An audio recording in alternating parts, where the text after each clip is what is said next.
front line of policing is loud, but the voices behind it, they're a lot louder and I think, frankly, a lot more interesting. Hi, I'm Bob Plaschke, and this is First Response. This is the number one podcast that takes you behind the badge and uncovers real stories and experiences of first responders from all walks of life and the topics that shape public safety today. If you're curious about the guy or the gal behind the hero, and they are indeed truly heroes, and the topics that they care about, take a listen. This is kind of your front row seat to hearing some of the really interesting voices out there, and more importantly, the heroes. This podcast is sponsored by Pepperball, where I have the honor to serve as CEO. Pepperball creates non-lethal alternatives to guns police use to keep themselves and the public safe. Today is a special day for me and for First Response. We're joined by one of the most decorated police chiefs in the last 20, 30 years, a gentleman that has served in three major metropolitan areas as police chief, served as the president of the Major Cities Chiefs Association, which is one of the largest and most influential associations in policing today, both in the U.S. and globally. He is a true American success story and someone that just I'm honored to be with, and that is Chief Art Acevedo.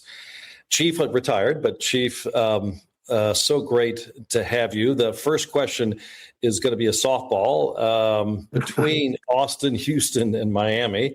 What's your favorite city? Oh, that's funny. And don't forget Aurora. That was my fourth and final stop as the interim police chief there. You know, what's funny is that I loved every city because it really wasn't about the actual city. It was really about the mission. It was about the cops, and it was about the safety of the public. And it was about, building trust and creating long-lasting relationships. So I love them all. And if I could start all over again tomorrow, I would. It's been a 37-year career that I thoroughly enjoyed. So for the food, I would say would be one, and then for, family and another. But at the end of the day, I love them all because I love being with cops. I love being around cops, and I love serving the public and, and being challenged. Oh, then I assume the food is Miami. Well, yeah, because some of that cuisine, as a Cuban by birth and an American by the grace of God and the generosity of the American people, that's where I could find the food that tasted like the food that my mom and dad would cook for us as kids. I was going to ask you about that. Your father was a police officer in Cuba before the Castro government took over. And then I guess he brought you and your family here when you were 4 years old. Is that right? Yeah, about 4.5. We landed in Miami on what was called the Freedom Flights back in on 12/26 of 1968. I was 4.5. We processed at old World War II barracks at the Miami International Airport that they had on the grounds. I actually took my kids there, my older kids, back in the late 90s, early 2000s, to see that place. And all that's left now, sadly, is a big plaque, a historical plaque. And after 5 days, my dad said, we're moving to Los Angeles because while I want you appreciate the culture and, your homeland that you came from, I want you all to assimilate, and I want you to, learn about other cultures, how to be an American, so on and so forth. And I think that was really brilliant on our fathers and mothers, foresight. They had the foresight to understand that, what makes our country is that great, I think, on earth is that diversity. But had they not moved us out of Miami, we would have never left the island because we've been around, people that think the same, and it was groupthink. And thank God for my dad and mom, because I don't think I would have had the great career that I really enjoyed and the journey, my American journey, had we not moved to California and Los Angeles. Now, did your dad continue as a police officer, or did you hand the baton? No. Yeah, no. I mean, look, when the communists took over in the late 50s, there was not enough food for all of us to go around. I'll never forget my father saying when he was in his deathbed back in 1995, and I was with him every day for 2 weeks in the hospital, sleeping in the room with him as the baby. I got to do that with both my mom and my dad. And he said, don't forget your mom. Take care of your mom, because there was never enough food to go around living under communism. And if you kids dropped a grain of rice, she would pick it up and eat it because there was not enough food. And so he was a police officer before the communists. Once the communists took over, my father, my uncles, they were anti-revolutionaries, and I can just tell you that the uncles in the Bay of Pigs. My dad was locked up before the Bay of Pigs because they knew what was coming. So it's we were raised to be patriots, but he never became a police officer again. He had to go to work in construction when he got to this country and to raise his family and support his family. And I think the greatest gift he gave us was the gift of love. The gift of understanding that all you can take with you is your memories. You can't take things with you. So, work to live, but don't live to work. But he also taught us to appreciate the gift of freedom that our country gave us, right? This wonderful nation, and to give back. And so to be a patriot, and that's what I think we were raised to do. Well, I'm sure he was pleased when you decided to go into policing. Was that an easy decision for you? Well, I grew up wanting to be one of three things: a police officer. My nickname was the policeman as a kid because every time we played cops and robbers, that I'd fight you. There'd be a fight before I became the crook, right? So I always wanted to be the cop, and then I either wanted to do that, go to West Point, be a West Point grad, because you think about going there when I was 13 with my brother-in-law was 13 years older than me. May he rest in peace. Vietnam vet, Purple Heart winner, Bronze Star, all that stuff in Vietnam with valor. He passed last year, but he took me to West Point when I was 13. I started thinking about all the great leaders in American history. The Grants, the MacArthurs, the Pattons, all these great leaders, Eisenhower that walked those grounds. And I remember the hair on my neck standing up. And so that was the other thing, either that, policeman, or a prosecutor. So I couldn't make it to West Point because I never got my citizenship in time. Didn't get it till right after my 21st birthday. It finally came through. And then so that wasn't in the cards. But then I went to law school, and after, towards the end of the first year, I said, you know what? Policing is really in my heart. There was an old police chief that was going through law school from, I think he was in Brea, and he said to me, hey, listen, Art, the law school is not going anywhere. It will always be here. But clearly your heart is somewhere else. And so I quit law school to become a police officer in the California Highway Patrol. And I'm so glad that I did, because that's truly what was in my heart. The thought of giving back to the country that gave us that gift of freedom. And when I became a police officer, the highlight of my career, one of the highlights, was taking my father as a sergeant in East Los Angeles with the California Highway Patrol on a ride along, and he was just beaming with pride that his son, was a sergeant, and he won the hearts and minds of all the cops that knew me and got to meet him. And I'll never forget when he passed away in 1995, that wall of honor that the officers, a bunch of my partners showed up. We probably had close to, 70, 80 officers there. It was huge. I couldn't believe how many showed up. And when they all stood out there, we brought out the old casket, and they all saluted. I'm spiritual, so I know he was watching that, and I know he was filled with pride that all those officers showed up to honor him. Well, there's so many things that and this podcast, by the way, the goal is to try to take folks like myself who had never served, never had that privilege or honor, and try to understand the fraternity that sits behind, the brotherhood that sits behind the policing. And that's just one small example, right? That they would all come out and honor your dad in that way. Yeah, and it touched me, man. And it's like, but the good thing is that when you say that you haven't served, I beg differ a little bit, because with Pepperball, what you guys do when you provide us that force option, that really helps, keep police officers safe and suspects safe and protesters safe, and helps us bring really volatile situations under control without taking a life. That is service, right? And so I always tell people, service is not just about the people behind the badge. It's the people that provide all the support services internally that are part of the organization, whether the professional staff, people that clean the facilities. Everybody plays a role, including the private sector, right? That's why I'm an Axon ambassador. That the reason I picked them is because they continue to give back, keeping everyone safe, all the stakeholders, like that moonshot that, quite honestly, Axon, pepper ball, all these tools that help us bring closure to a critical incident, a critical event, without having to hurt someone physically, I think is service. So I will just throw you, you are serving, but in a different capacity, and I appreciate your service. No, that's incredibly kind of you and generous of you to say. I appreciate that. We do feel here at Pepperball, in that context, we do feel like we're a very small part of a larger and much more important mission to save lives and save careers. Looking back, when you first joined the force, I have a number of police chiefs on here, and they talk about the old days of you ask politely. You tell someone that you need, to do something, and then you make them. That's the old, and you rarely got to the tell and make, because most of the time that you asked, it happened. People they had, I think, a healthy respect for the law enforcement and for police officers. That's changed. I think it's now only 46% of Americans trust the institution or have some fundamental trust, which is a shame. You've obviously seen that over your time, and as a police chief, you've had to deal with that. Where do you think we are on that pendulum? Do you think that we're hopefully maybe swinging back a bit from the George Floyd protest days?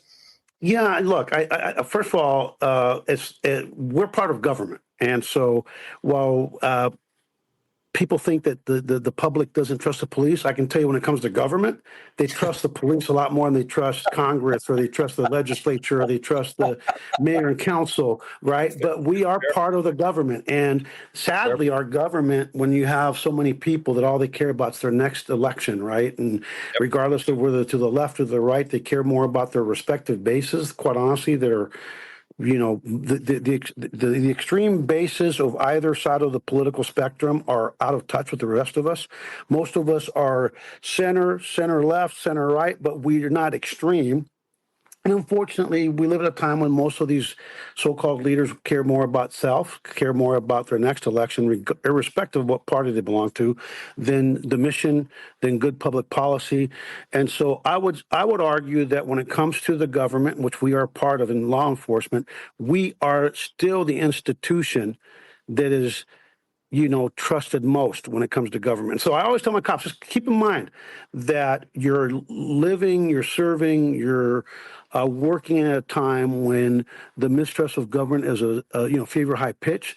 So that means that we have to work that much harder to perform in a manner that is consistent with the expectations of the people that we serve. Because at the end of the day, the court of public opinion matters to everything we do as police officers. It matters to the pay that we're going to get, the benefits we're going to receive, the trust and the credibility we'll have with a grand jury when we're there because we were involved in a critical incident, right? Or we're there testifying on behalf of a victim of crime.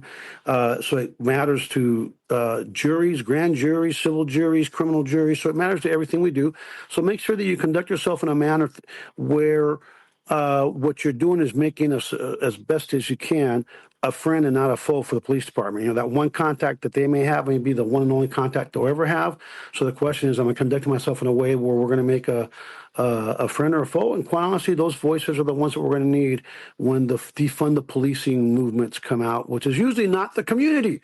It's that community of 10, which I call the same 10 activists that come to the city hall or come to the Congress or come to the state legislature, and the community this and the community that. When you come to find out, A, they don't represent the views of that community that they pretend to be representing, and B, majority of them don't even live in the community they're speaking out, on their behalf. And so, that's why, I will say, don't worry about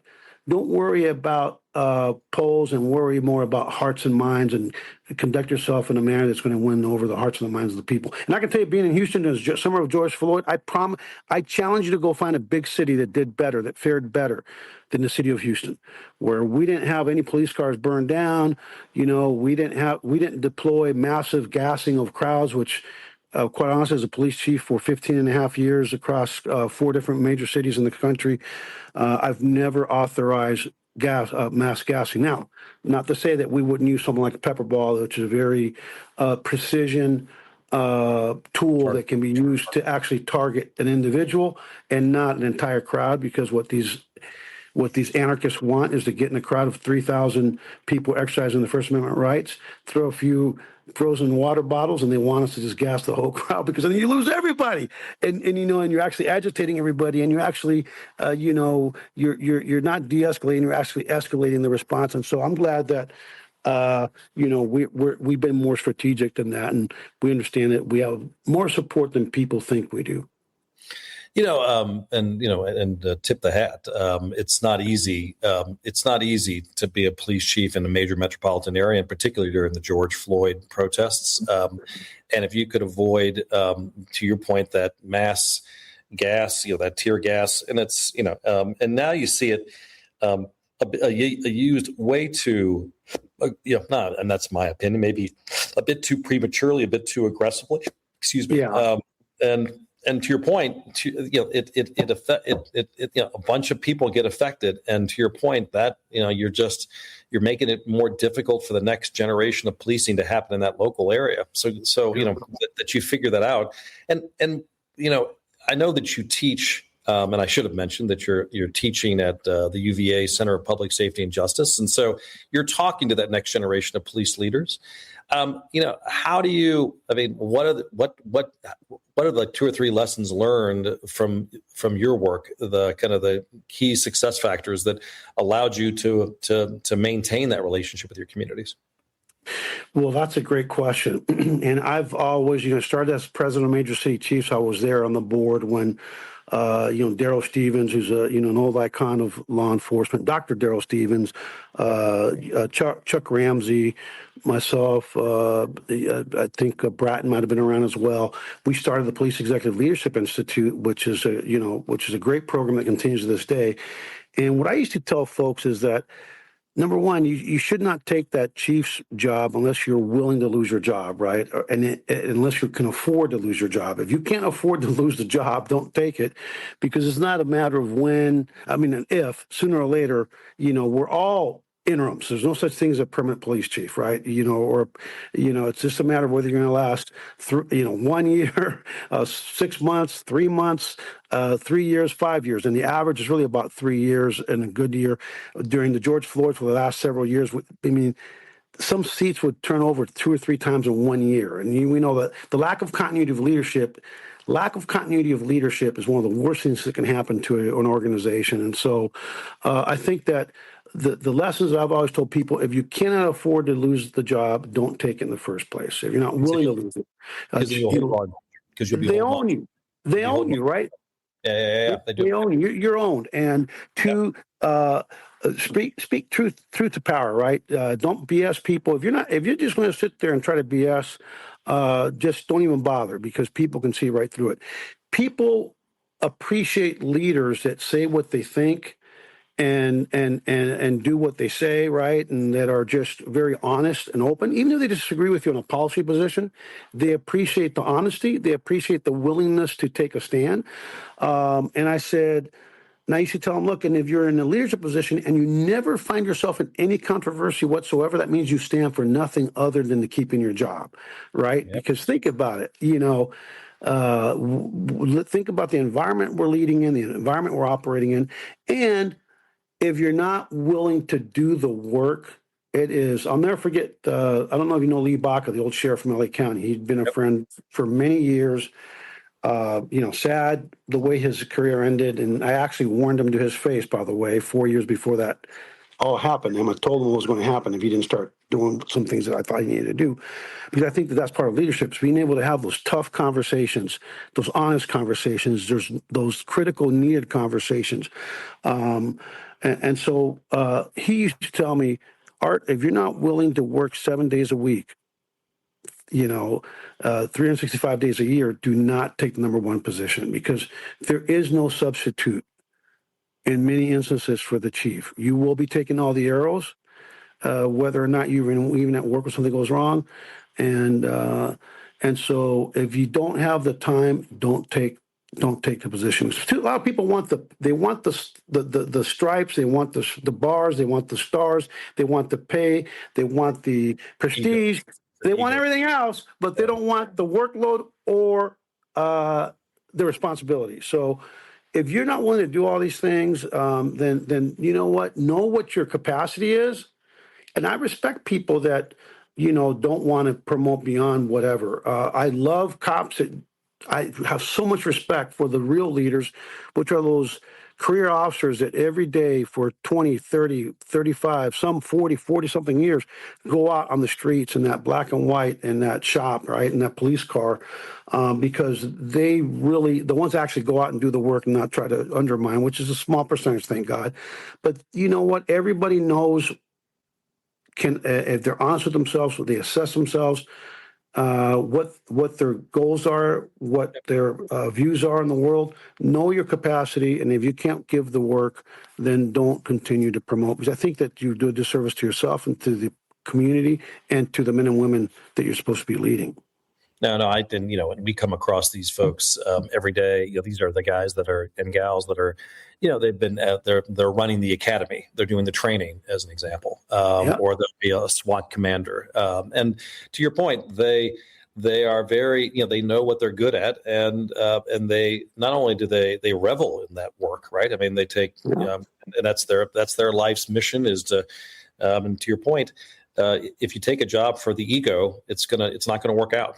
I do love this, by the way. I hadn't thought about it, but you're right. If you need, if you're beholden to a city council or a mayor, that's a long. That means you're going to be put in a lot of tough moral and ethical situations that you can't speak your truth. Let me ask you, why didn't you? Let me ask the question, and the kind of follow-on question is that I do see a bit of a difference between police chiefs like yourself of major metropolitan areas and sheriffs. Sheriffs, it is a political position. You have to run for it. You have to get reelected, but once you're there, you do have a bit of freedom. Compare and contrast a police chief versus a sheriff, and why did you ever think about running for sheriff? Oh yeah, I trust me. But first of all, as a police chief, you're running for office every day. Okay, not just every 4 years, right? I mean, you're one bad incident away from losing your job. Yeah. So I used to tease all my buddies that are sheriffs. So you guys run once every 4 years, right? I run every day as a police chief, right? So I have. I mean, I'm actually thinking about running, in the 28 cycle in Austin, Texas, in that region.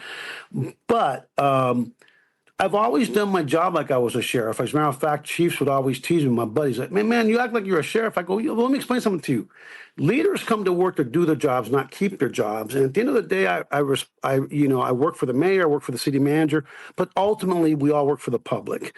And I think that sometimes in these positions, we forget that. We forget who we work for, right? Like I always tell people that if you're going to work in a community, they better see you as a leader, someone that kind of shares some of those community values. Nobody cares what your personal deep-held views are, because at the end of the day, we work for the public, and they're the ones that pay the bills. They're the ones that are going to pass judgment on us, and as members of juries.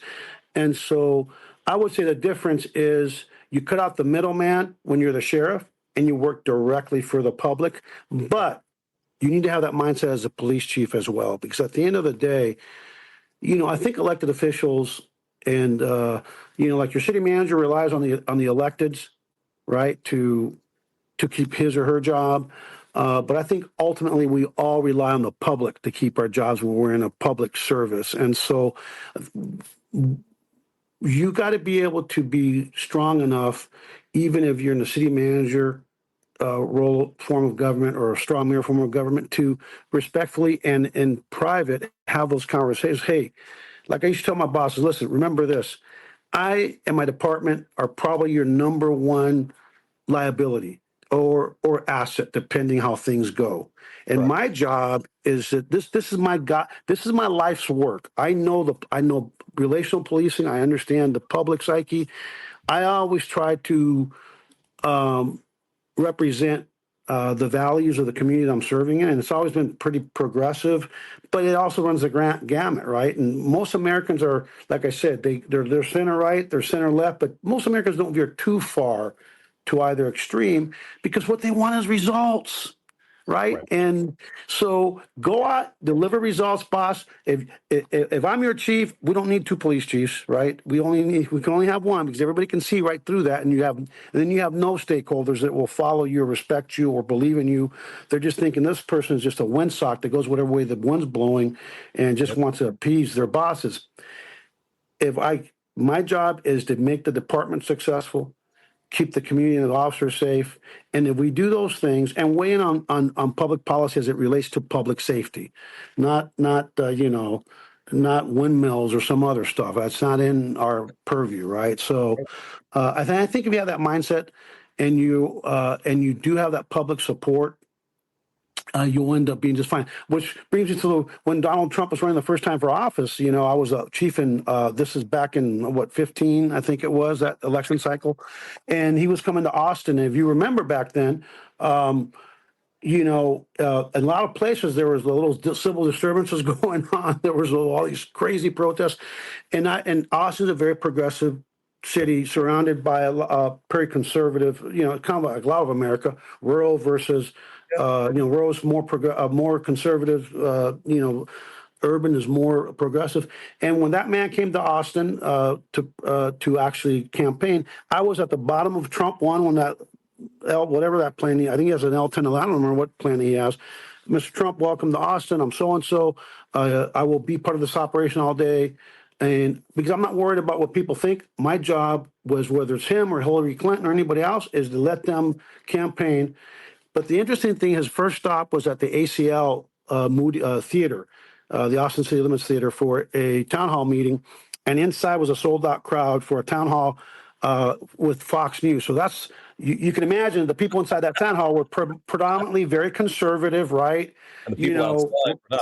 So, and then on the outside, we had all, on the other side of the aisle, that if you're taking time to protest, you're pretty, committed and passionate about to left of center.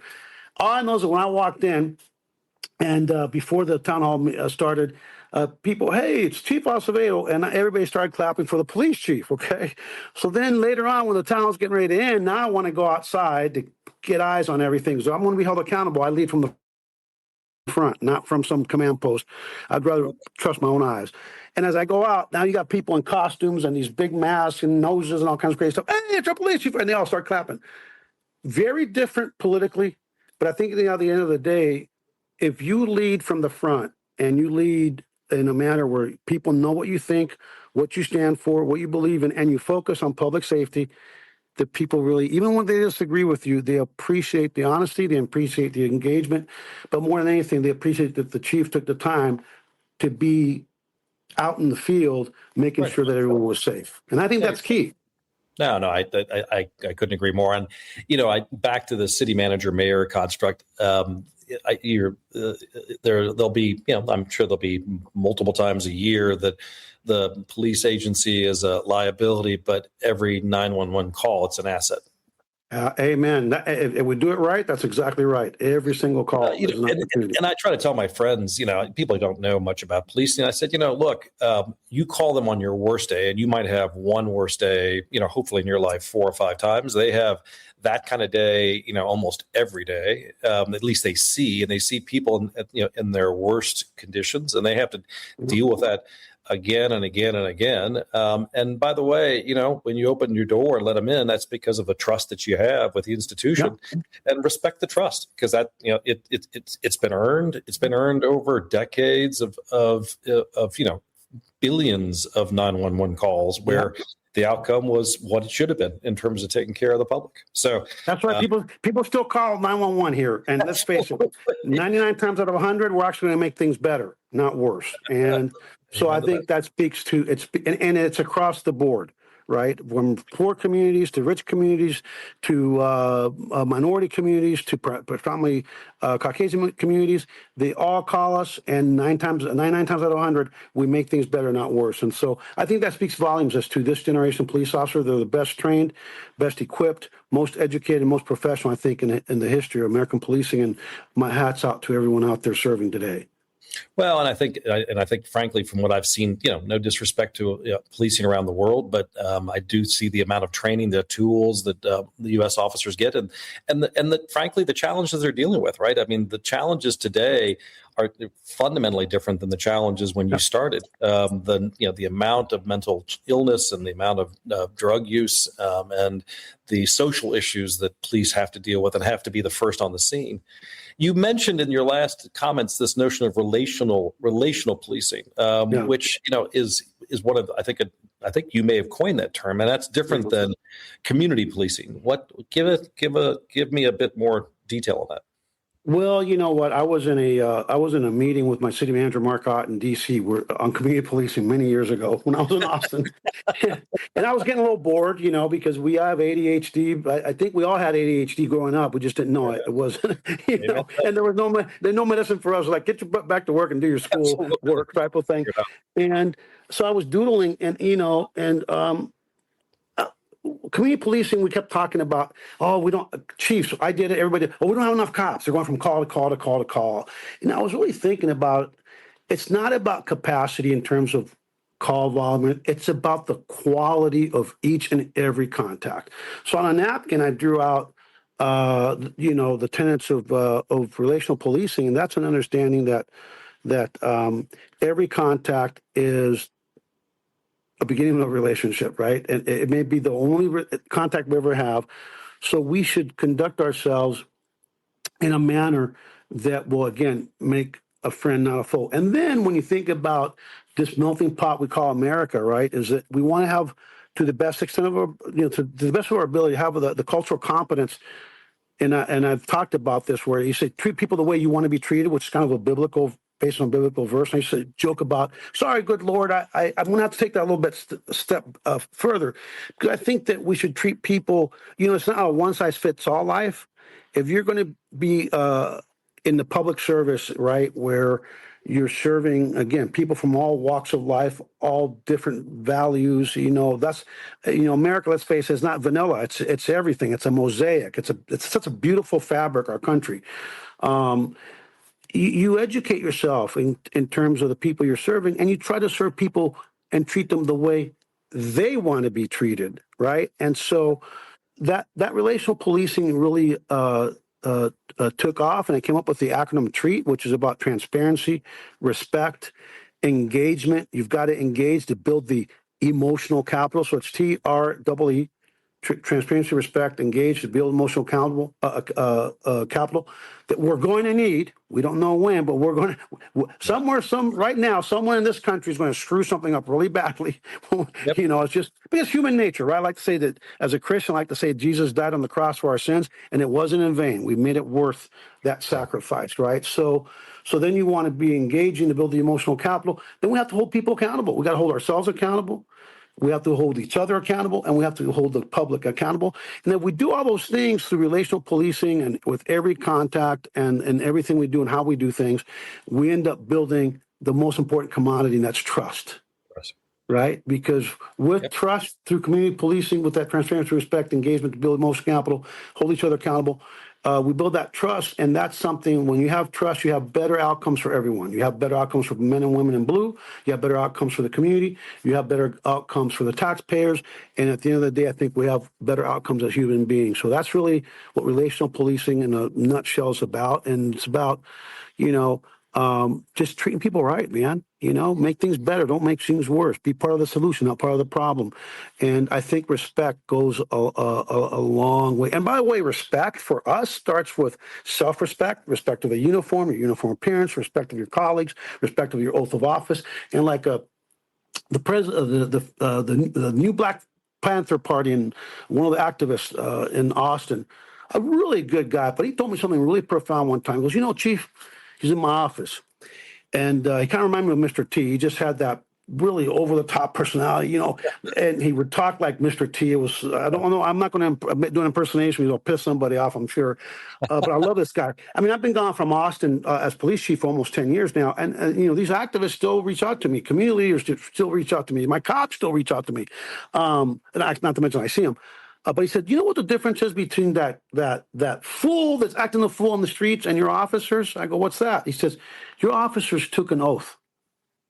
They took an oath of office. Right. And when they lower themselves to the level of the street, that fool on the streets that's acting the fool, they're the ones that are going to lose. They're the ones that have a lot to lose, and then your profession has a lot to lose. I thought that was so profound that he said that, and I've shared it with cops over the years just to remind them, you know what? The difference between you and the biggest crook out there is that you took an oath. They didn't. So you're not just violating the trust, you're violating your oath, and that's very damaging. Well, and to your point, don't take the oath. It's a huge amount of authority, of trust that the public gives you, and if you can't live up to it, don't take it, and don't wear the badge. To your point, and you were so funny though. You use the word authority. People go, "You have a lot of power." I go, "No, we have zero power." See, power comes from misusing authority. Power comes from abusing authority. Power comes from not respecting the rule of law, right? And so you nailed it. We have authority that's bestowed upon us based on the Constitution, based on the law, and we should never think that, I would get criticized by my family. Hey, why don't you park there? And, no, I'm not going to do that. I'm not going to abuse that authority. I'm just not going to do it. As a matter of fact, that's why I didn't have a job in Miami for more than 6 months, because a couple of those politicians thought that we should be, an instrument for their political views in terms of targeting business people. And I'm sorry. The only thing we have there's one thing we have complete control over, and that's our integrity. And no, I didn't come here to keep a job. I came here to do a job. And if targeting people and violating their constitutional rights for your political whims, that's not in my wheelhouse. That's not the way I was raised. I'll never forget when I was told, hey, this is Miami. Sometimes you have to put your integrity aside. And I remember saying, maybe you have to put your integrity aside. But last time I checked, Miami's part of the United States. And I came here with my integrity. I'm leaving with my integrity. And I'm glad I was able to model that behavior that you should talk about at the Police Executive Leadership Institute. Leaders come to work to do their jobs, not keep their jobs. And they'd rather lose their jobs for doing it than to keep it by not doing it. That at least feels the right bar to me. I'd be remiss before we, and I could spend all day talking to you. A second to last question. What I try to explain to people is, and the United States is very, very unusual internationally. The notion of having 18,000 independent agencies, born from the Minutemen, from the local militias that were there to protect that community from the power of the King of King of England, and how those entities evolved into police agencies, and how wonderful it is that each community gets to vote and gets to their own stamp on what policing looks like in the United States. The challenge, of course, is the notion of standards and enforcement policies and use of force policies, and it is a mosaic which can be quite confusing for folks. So, in your role, explain how these associations help shape policing in America, because they're the major city chiefs is super important to create some degree of commonality across all these different locations, which have very different people's different points of view about how policing should look. Yeah, that's a great question. Look, I think, first of all, that local control comes with a great cost, right? I mean, if you think about 18,000 police departments, 18,000 repositories of evidence and pieces of puzzles. So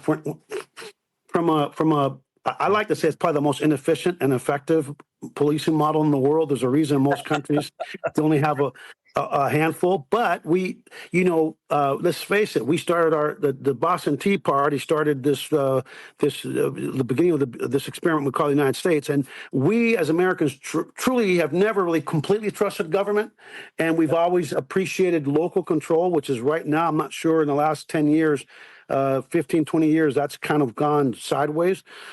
But that comes at a cost, right? Because you do have just way too much out there. So anyway, That's why it's important to be part of Major City Chiefs or IACP or the Police Executive Research Forum or NOBLE or any of these organizations, because they help really bring people together, from across the country. And right now I'm at the National Association for Women Law Enforcement Executives annual training conference, and PERF starts on Wednesday in Los Angeles. And it brings people together to discuss these issues, to share wins and losses, to share ideas. So, because at the end of the day, regardless of whether we're 18,000 or one, we still only have one Constitution. And when it comes to the use of force policies and a lot of the things that we rely on, just about all our policies, the beginning domino, the beginning brick, the beginning foundation of that policy, of that procedure, is truly the Constitution of the United States and the constitutional rights of our citizens and the people that we lead. So being part of these organizations are important because not only do they share best practices, not only do they have these great conversations where we talk about, wins and losses, and we share them with our colleagues across the state, across the nation.